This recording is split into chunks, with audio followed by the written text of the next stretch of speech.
السلام علیکم، امید رکھتا ہوں آپ سب لوگ خیریت سے ہوں گے۔ ناظرین، آج کے اس ولاگ میں کوشش کروں گا کہ سیاست سے ہٹ کر جو اس پاکستان میں عوام کے ساتھ مہنگائی کی صورت میں یا ان کے دوسرے جو بے روزگاری کی صورت میں یا IMF کے ڈیل کے حوالے سے جس قسم کے ڈاکے مارے گئے، اور پھر اس ملک کے میں ابھی جو تازہ صورتحال ہے، جو ابھی حالات جو ہے کشیدگی کی طرف جا رہے ہیں، اس کے حوالے سے کچھ تہلکہ خیز انکشافات ہے، وہ آپ کے ساتھ شیئر کروں گا۔ کوشش کروں گا کہ تمام چیزوں پہ تفصیل سے اس چھوٹے سے ولاگ میں بات کر سکوں۔ میں سب سے پہلے بات کروں گا ملک پر ڈاکہ مارنے والے جو لیڈرز اپنے آپ کو سمجھتے تھے، جو سیاسی مداری تھے، جو IMF کے، امریکہ کے اور باقی جتنے بھی ہمارے پاکستان کے عوام کے دشمن ممالک اور دشمنی کے برابر سوچ رکھتے ہیں، ان کے ساتھ مل کے اچھے خاصے عمران خان جیسے لیڈر، پھر پاکستان کے ترقی کرنے والے جو ایک سسٹم چل رہا تھا، اس کو روک دیا گیا، اور ان کے ساتھ مل کے یہاں ملک پہ جو ڈاکہ مارا گیا، جو ڈاکو کی صورت میں آئیں اپنے تمام کیسز معاف کر کے، اور ان کے خلاف جب بولنے والے لوگ تھے، جو بولنے والے لیڈر تھے، ایک نڈر لیڈر، واقعی عوام کے پسندیدہ لیڈر، واقعی 25 کروڑ عوام کی آواز اور دور اندیشی جو اس ملک کے ساتھ ظلم زیادتی ہونے والے اس پر بولنے والے اور اس کا اظہار کرنے والے لیڈر عمران خان، جو کہ حقیقت میں 25 کروڑ عوام کا زبان اور ان کے زبان بولنے والا ایک عوامی لیڈر سمجھا جاتا ہے۔ اگر آپ کو یقین نہیں آتا ہے تو آپ ان کے بارے میں جتنے بھی روز اول سے 1992 سے لے کر آج تک ان کے جو بیانات ہیں، ان کے جو اظہار ہے، اور ان کا جو واقعی لیڈرشپ کا ایک کوالٹی ہے، لیڈرشپ کی ایک دور اندیشی ہے، آپ وہاں سے لے کر 1992 سے لے کر کرکٹ سے جیسے نکلیں آج تک، ایون کہ کرکٹ میں بھی اگر آپ دیکھ لیں تو آپ کو اندازہ ہو جائے گا کہ وہ واقعی ایک لیڈر کا سوچ رکھتے نہیں رکھتے۔ لیکن اس لیڈر کو، ایک مقبول لیڈر کو، امت مسلمہ کے عظیم لیڈر جو دنیا میں مانے جاتے ہیں، ان کو کیا کیا، ان کو جیل میں ڈال دیا اور عوام کو یرغمال بنا دیا، عوام کو اس کھلے میدان میں تن تنہا رکھنے کے لیے، تن تنہا چھوڑنے کے لیے، تاکہ ان کا آواز کوئی نہ اٹھا سکے، اس لیڈر کو جیل میں ڈال دیا گیا۔ قانونی لوگ یا جو عدل و انصاف کے جو اس میں لبادہ اڑائے ہوئے لوگ ہیں، اور عدل انصاف کے جو بڑے بڑے فلاسفر بنے ہوئے یا بڑے بڑے جج بنے ہوئے، انہوں نے بڑے معذرت کے ساتھ انہوں نے جو نا یہ کام سر انجام دیا، اور ان کے تھرو کام کر دیا تاکہ عوام کے کسی ادارے یا کسی سیاسی انتقامی سوچ کی طرف ذہن نہ جائے، اور وہ اس قسم کے کوئی ایسے الفاظ یا ایسے کوئی جسے کہہ سکتے الزام نہ لگائے جائے کسی سیاسی پارٹی پر۔ لیکن حقائق کچھ اور ہے، حقائق آپ کے سامنے ہیں کہ اس ملک کے ساتھ عمران خان نے جو لفظ بولا تھا، اس قسم کے ظلم زیادتی، اس قسم کی اجتماعی، یعنی 14 پارٹیوں مل کے اور پلس ساتھ ہی ان کے جو سہولت کار ہے، بھلے وہ اسٹیبلشمنٹ ہے، بھلے وہ عدالتوں میں بیٹھے ہوئے لوگ ہیں، یا بھلے وہ دوسرے اداروں کے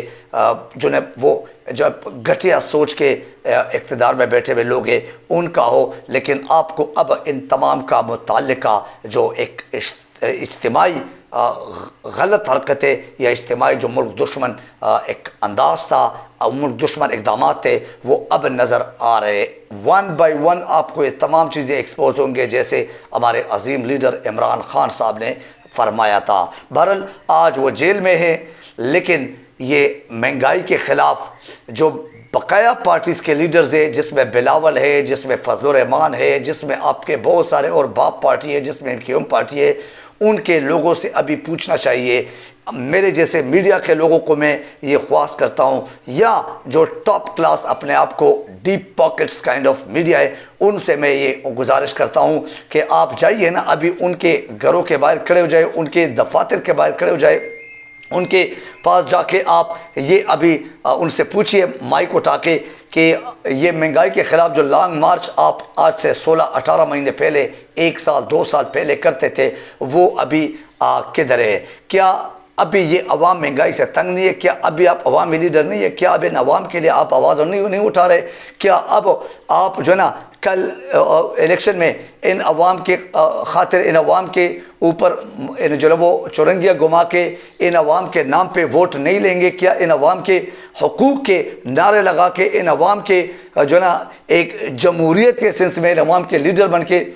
جو ایک بیکاری قسم کے لوگ ہیں، کیا وہ لیڈر آج ان لیڈر سے نہیں پوچھا جا سکتا ہے جو گھٹیا قسم کے لوگ ہیں جو 75 سال سے پاکستان کو واقعی ارغمال بنایا؟ ان سے جا کے پوچھ لینا۔ آج مہنگائی کا یہ حال ہے کہ جگہ جگہ گلی گلی شہر شہر ہر جگہ بلوں کو جلایا جا رہا ہے۔ بجلی، پیٹرول اور اس سے ملتے جلتے جتنے بھی خوردنوش کی قیمتیں ہیں یا جو روٹین کی زندگی کے گزارنے کے سروائیول جسے ہم کہہ سکتے ہیں، اس کے لیے غریب عوام کے لیے جو سہولیات ہے وہ چھین لیے گئے ہیں۔ کس نے؟ شہباز شریف ایک اچھے ایڈمنسٹریٹر تھے۔ جی، میرا مقصد شہباز شریف غلط انسان نہیں ہے، میرا مقصد شہباز شریف نالائق انسان نہیں ہے، میرا مقصد شہباز شریف ایک چور ڈاکو نہیں ہے، میرا مقصد نواز شریف ایک بگوڑا نہیں ہے، میرا مقصد نواز شریف جو ہے نا وہ عدالتوں کو مطلوب ایک اشتہاری نہیں ہے، میرا مقصد یہ سارا ٹبر چور نہیں ہے، میرا مقصد آصف علی زرداری جو ہے نا وہ اس عوام کے دشمن نہیں ہے، میرا مقصد بلاول جو ہے نا وہ ایک پیراشوٹ قسم کے جو ایک برائے نام چیئرمین پیپل پارٹی کے جو منافقت سے بھرے ہوئے انسان جو ابھی اس عمر سے یعنی بچپن سے ان کو منافقت سکھائی گئی ہے اور آصف علی زرداری کے گود میں بڑا ہو گیا، پھر ان کے مائنڈ سیٹ کے جو لوگ ہیں انہوں نے ان کو سیاست کے نام پہ یہ جو منافقت سکھائی گئی ہے، میرا مقصد وہ بالکل ان کے خلاف یا ان کے تضاد میں جانا نہیں ہے۔ آپ خوب سمجھ گئے ہوں گے کہ میرا مقصد کیا ہے۔ میرا مقصد صرف اور صرف یہ ہے کہ کیا پاکستان کے جو 24 اور 25 کروڑ عوام ہے وہ صرف اور صرف اپنے بال بچ اپنے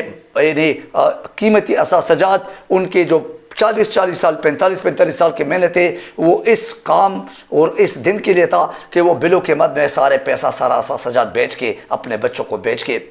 وہ یہ بلیں ادا کرے؟ کیا اس طرح کی مہنگائی جو اس 16-18 مہینوں میں انہوں نے کر لی اور پھر نگران حکومت کے آنے کا انتظار تھا اور یہ پیٹرول یہ ڈالرز جو مصنوعی طور پہ ان کو دبایا گیا تھا، ان کی قیمتوں کو روک دیا گیا تھا، کیا وہ اس دن کے لیے تھا کہ نگران حکومت آ کے پھر یعنی جو غیر قصوروار حکومت ہے، جو غیر قصوروار لوگ ہیں، کیا ان کو قصوروار ٹھہرایا جائے؟ یہ چالاکیاں سمجھنے کی ضرورت ہے۔ میرے 25 کروڑ عوام معصوم لوگوں ان کے سمجھنے کی ضرورت ہے۔ عمران خان اچھا ہے یا برا ہے، لیکن عمران خان کو ایک سائڈ پہ رکھ کر آپ ان لوگوں کے ان ڈاکو کے جو چوری اور ڈاکے کا ایک طریقہ کار ہے، ایک فارمولہ ہے، ان کو سمجھنے کی ضرورت ہے۔ بہرحال یہ آنے والے حکومت میں آنے کے لیے جو باہر ممالک میں بیٹھ کر بگوڑے ہیں، جو باہر ممالک میں بیٹھ کر چور ڈاکو ہیں اور اس ملک میں صرف حکومت کے لیے آتے ہیں، یہ ملک صرف ان کے سیٹ اور ہمارے پیسے چھیننے کے لیے ان کے عزیز ملک ہے، لیکن اس کے بعد جیسے حکومت ختم ہو جاتے ہیں وہ باہر ممالک میں جا کے آنے والے حکومت کے لیے ڈیل کرنے میں مصروف ابھی آپ کو نظر آتے ہیں۔ یہاں سے جیسے حکومت ختم ہو جاتے ہیں وہ بھاگ جاتے ہیں۔ فضل الرحمان اور بلاول سے پوچھنا چاہتا ہوں اپنے عوام کے ان وساطت سے، اپنے عوام کی زبان سے جو سوشل میڈیا پہ ہم سن رہے، دیکھ رہے، پڑھ رہے، اس کی وساطت سے کہ کیا ابھی آپ کو یہ مہنگائی نظر نہیں آ رہی؟ آپ کون سے شہر سے کس شہر تک جانے کے لیے لانگ مارچ کر رہے ہیں؟ ابھی آپ اسلام آباد میں ڈی چوک میں یا جو سپریم کورٹ میں آپ آ کے کون سا احتجاج ہے جو آپ ریکارڈ کر رہے ہیں اور کروا رہے ہیں؟ یہ ہمیں بھی ذرا سمجھا دیں۔ اگر آپ گھر میں بسترے میں بیٹھ کے یا بیڈ پہ بیٹھ کے یا لیٹے ہوئے انداز میں اگر آپ ابھی چھپے ہوئے دبے ہوئے انداز میں اگر آپ احتجاج کر رہے ہیں، ذرا عوام کے سامنے احتجاج کریں تاکہ ہم بھی آپ کے ساتھ شرکت کریں۔ بہرحال یہ حکومت ختم ہوتے ہی امریکہ، انگلینڈ اور اپنے اقاؤں کے پاس واپس چلے جاتے ہیں اور وہاں سے پھر آنے والے حکومت کے لیے ان 25 کروڑ عوام کا ایک نام استعمال کر کے ان کے نام پہ، جمہوریت کے نام پہ ایک داغ دبا بن کے، ایک ڈاکو بن کے یہاں پہ ملک میں حکمران بن کے ایک اچھے ایڈمنسٹریٹر اور اسحاق ڈار جیسے لوگوں کو یہاں پہ لایا جاتا ہے، ان کے کیسز ختم کر کے کہ آؤ اس ملک کے معیشت ٹھیک کرے، بلکہ اس ملک کے معیشت جو تھوڑا بہت بچی ہے وہ بھی $7 کی صورت میں یہاں سے باہر لے جائے۔ تو اب بھی اگر آپ کو سمجھ نہیں آ رہا ہے، ابھی بھی اگر عوام کو سمجھ نہیں آ رہا ہے تو پھر واقعی ہم بے وقوف ہیں اور ہمارے اوپر یہ فارمولہ فٹ ہے کہ جب تک بے وقوف زندہ ہے تو عقل مند کی، مکار کی اور اس طرح گھٹیا لوگوں کی روزی ختم نہیں ہوتی ہے جس طرح ہمارے ملک میں مسلط کیے جاتے ہیں۔ اینیوے جو سہولت کار ہے ان کے لیے بھی بڑے وہ کسی بھی سینس میں ہو، کسی بھی عہدے میں ہو، کسی بھی ادارے سے ہو، ان کے لیے بھی خواست ہے کہ ان 25 کروڑ عوام پہ اللہ کے واسطے انہیں ایک رحم کرے۔ اب مزید ان کے منہ سے جو اپنی کمائی کے نوالا ہے وہ نہ چھینا جائے۔ اینیوے اس ملک کے ساتھ کیا کچھ نہیں ہوا، بہرحال بیڈ روم تک چادر چادیواری کے جو پامالی ہے، پھر قانون اور آئین کا جو دھجے اڑائی گئی ہے ان کو جو ننگا کر دیا گیا، اور خود یہ جو جتنے بھی یہ لوگ کر رہے ہیں یہ خود ننگے گھوم رہے، یہ اوروں کو بھی ننگا کرنے پہ تلے ہوئے ہیں۔ پاکستان میں مہنگائی اور بجلی کے بلوں کے خلاف جگہ جگہ خاص کر جو احتجاج اب ریکارڈ کیے جا رہے ہیں اور یہ پھیلتا جا رہا ہے، اس سے یہ خدشہ ہے کہ خانہ جنگی کا ایک واقعی ماحول بالکل مکمل طور پہ تیار ہو چکا ہے، کہ عوام کے اگر آپ ان کے بچوں کو اپنے کھانے پینے کی بھی جو حق ہے جو اپنی کمائی کے وہ بھی اگر نہیں ملتے تو پھر یہی ہوتا ہے۔ بہرحال پی ڈی ایم کے حکومت اور ان کے سہولت کاروں کے ملک اور عوام دشمن کے جتنے بھی فارمولے تھے، جتنے بھی نقل و حرکت تھے، جتنے بھی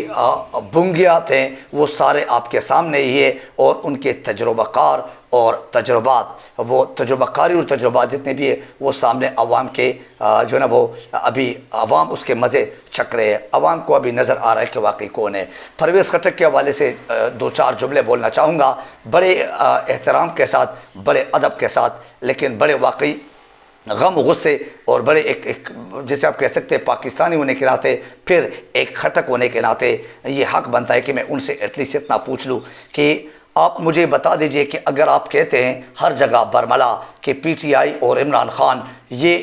جھوٹ بولتے تھے اور یہ غلط ہے اور ان کے پتہ نہیں کیا کچھ سوچتا، ان کا جو بیانیہ ہے وہ اس قسم کا تھا اس قسم کا تھا، اسی وجہ سے میں نے پی ٹی آئی کو چھوڑ دیا اور اب ان کے مخالف جو ہے نا وہ ہو گیا ہوں۔ اب مجھے بتا دیں کہ آپ نے جو وزیر اعلیٰ شپ پہ 5 سال گزارے، پھر اس کے بعد آپ نے جو پی ٹی آئی کے وفاقی وزیر کے طور پہ وقت گزارا ہے، تو یہ پی ٹی آئی یہی عمران خان اگر غلط ہے تو اس کا حساب بھی آپ نے دینا ہوگا، اس سے آپ بری ذمہ نہیں ہے۔ اگر وہ غلط ہے اور غلط میں آپ بھی اس وقت شامل تھے تو اس کا آپ نے کس کو حساب دیا اور کس کے ساتھ آپ ڈیل کر کے کہ میرے جو غلط کام تھے، جو غلط حرکات تھے وہ معاف کر دے، میرے جو بی آر ٹی اور میرے جتنے بھی اس پی ٹی آئی کے سپوز کر لیتے عمران خان کے ساتھ مل کر ان کے جو رائٹ ہینڈ بن کے ان کے ہر فیصلے میں ان کے ہاں میں ہاں ملاتے تھے اور انہی کو یہ سارے مشورے دیتے تھے، وہ کیسے معاف ہو گئے، وہ کیسز کہاں چلے گئے؟ آج آپ بہت زیادہ پاکستان کے ساتھ مخلص ہو گئے، آج آپ کے پی کے عوام کے ساتھ مخلص ہو گئے۔ آپ سب سے پہلے اپنا احتساب خود ان عوام کو، ان پشتون عوام کو اسفندیار ولی کی طرح یا فضل الرحمان کی طرح آپ یہ حساب کتاب دے دے کہ آپ نے یہ جو 10 سال 15 سال اسی پی ٹی آئی میں بڑے بڑے عہدوں پر بیٹھ کر جو کچھ آپ نے اپنے ایک موروثی سیاست کو انٹروڈیوس کر کے آپ نے جو کچھ کیا ان عوام کے ساتھ، ان پشتون کے حقوق آپ نے جو کھائے اور ان کو جو نا کاجل لگا کے ان کو جو نا وہ گرین گارڈن دکھا کے ان کو جو خیالی پلاؤ بنا کے کھلا کے وہ آپ نے جو 10-15 سال گزارے، اس کا حساب کتاب کب دینا ہے، اس پہ آپ نے کب ایک جلسہ کرنا ہے اور ایک سپیچ دینا ہے۔ یہ پرویز خٹک کو اسپیشلی ڈیڈیکیٹ کرتا ہوں، یہ اسپیشلی پرویز خٹک تک پہنچا دے، یہ میرے پشتون عوام جتنے بھی ہیں خاص کر کے پی کے لوگ وہ ایٹ لیسٹ شیئر کرے اور ان تک پہنچا دے کہ آپ سے ایک خٹک اپنے طرف سے پوچھ رہے ہیں کہ وہ جو آپ نے خٹک قوم کے ساتھ، پشتون قوم کے ساتھ، کے پی کے ساتھ، پورے پاکستان کے ساتھ جو ان کے ساتھ مل کے سپوز آپ کہتے ہیں خود اپنی زبانی، تو آپ خود اپنے غلط کاموں کے اس کا مطلب یہ تائید کر رہے ہیں، خود اپنے غلط کاموں کے جو نا اعتراف کر رہے ہیں، اس کا حساب کتاب کب دینا ہے؟ کون سے جلسے میں اب سنیں گے کہ آپ اپنے غلطیوں کا جو ہے وہ اعتراف کر کے اور اپنے آپ کو قانون کے حوالے کریں گے اور ان عوام کو جو ہے نا وہ ایک ایک سے جا کے آپ معافی مانگو گے۔ آج کے اس ولاگ سے اجازت دیجیے، اپنا خیال رکھیے، اپنے اس چینل کا خیال رکھیے۔ Thank you very much. اللہ حافظ و ناصر۔